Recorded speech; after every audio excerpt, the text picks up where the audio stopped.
வணக்கம் மக்களே.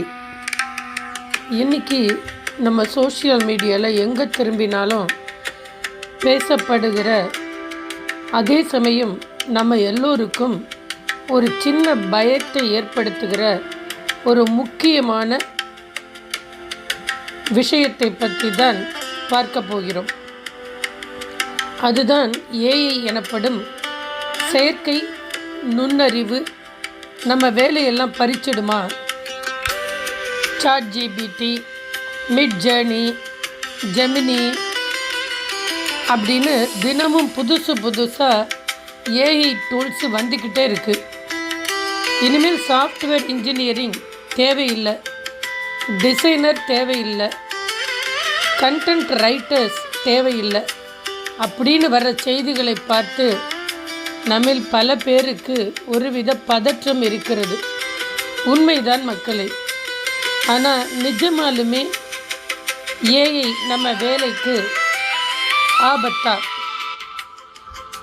ஏஐயின் தற்போதைய நிலை. முதல்ல நாம் ஒன்றை புரிஞ்சுக்கணும். ஏஐ அப்படிங்கிறது நமக்கு எதிரி கிடையாது. அது ஒரு சூப்பர் ஃபாஸ்ட் அசிஸ்டண்ட். முன்னாடி ஒரு வேலையை செய்ய நமக்கு 5 மணி நேரம் தேவைப்பட்டுச்சுன்னா, இப்போது ஏஐ உதவியோடு அதை 5 நிமிஷத்தில் நம்மளால் முடிக்க முடியும். இதனால தான் சில வேலை வாய்ப்புகள் குறையிறது என்னவோ உண்மைதான்.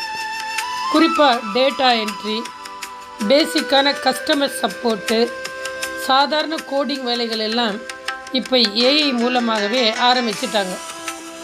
இதை பார்க்கும் பொழுது தான் சற்று பயமாக உள்ளது. வரலாறு நமக்கு என்ன சொல்லி கொடுக்குதுன்னா, முன்னாடி கம்ப்யூட்டர் முதல்ல வந்தபோது ஐயோ எல்லோரோட வேலையும் போயிடுமே அப்படின்னு எல்லோரும் பயந்தாங்க. ஆனால் என்ன நடந்துச்சு? கம்ப்யூட்டர் வந்த பின்னாடி அதை விட பல மடங்கு புதிய வேலை வாய்ப்புகள் உருவாச்சு. அதே தான் இப்போ ஏஐ உலகத்திலேயும் நடக்க போகுது. நாம் என்ன செய்ய வேண்டும்? அப்போ இந்த ஏஐ உலகத்தில் நம்ம வேலையை தக்க வச்சுக்க நாம் என்ன பண்ணணும்? ரொம்ப சிம்பிள் மக்களே. உங்களை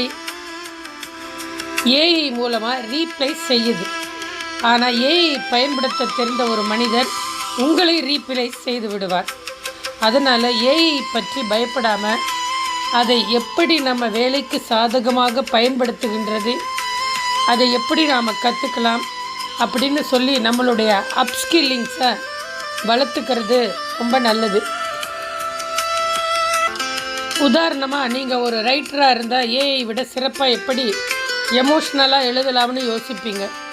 நீங்கள் ஒரு டிசைனராக இருந்தால் ஏஐ டூல்ஸை பயன்படுத்தி இன்னும் வேகமாக எப்படி க்ரியேட்டிவாக டிசைன் பண்ணலான்னு கற்றுக்குவீங்க. மனிதர்களுக்கே உரிய தனித்துவமான விஷயங்களை, க்ரியேட்டிவிட்டி, எம்பத்தி எனப்படும் பிற உணர்வுகளை புரிந்து கொள்ளுதல் மற்றும் கிரிட்டிக்கல் திங்கிங், இதெல்லாம் எந்த ஒரு ஏஐ மிஷினாலும் அவ்வளவு சீக்கிரம் கற்றுக்க முடியாது.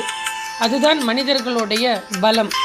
சுருக்கமாக சொல்லணும் அப்படின்னா, மாற்றம் அப்படிங்கிறது உலகத்தில் தவிர்க்க முடியாதது.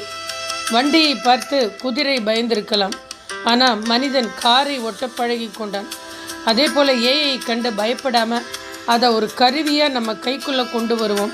காலத்துக்கு ஏற்ற மாதிரி நம்ம திறமைகளை வளர்த்துக்கிட்டால் எந்த ஏஐயாலும் நம்மளை ஜெயிக்க முடியாது. இந்த வீடியோ பற்றி நீங்கள் என்ன நினைக்கிறீங்க? ஏஐயால் உண்மையாகவே வேலை வாய்ப்பு போகுமா அல்லது புது வாய்ப்புகள் உருவாகுமா? உங்களோட கருத்துக்களை கீழே கமெண்ட்ஸில் சொல்லுங்கள் மக்களே. வீடியோ பிடிச்சிருந்தால் லைக் பண்ணுங்கள், ஷேர் பண்ணுங்கள், மறக்காமல் சேனலுக்கு சப்ஸ்கிரைப் பண்ணுங்கள். நன்றி, வணக்கம்.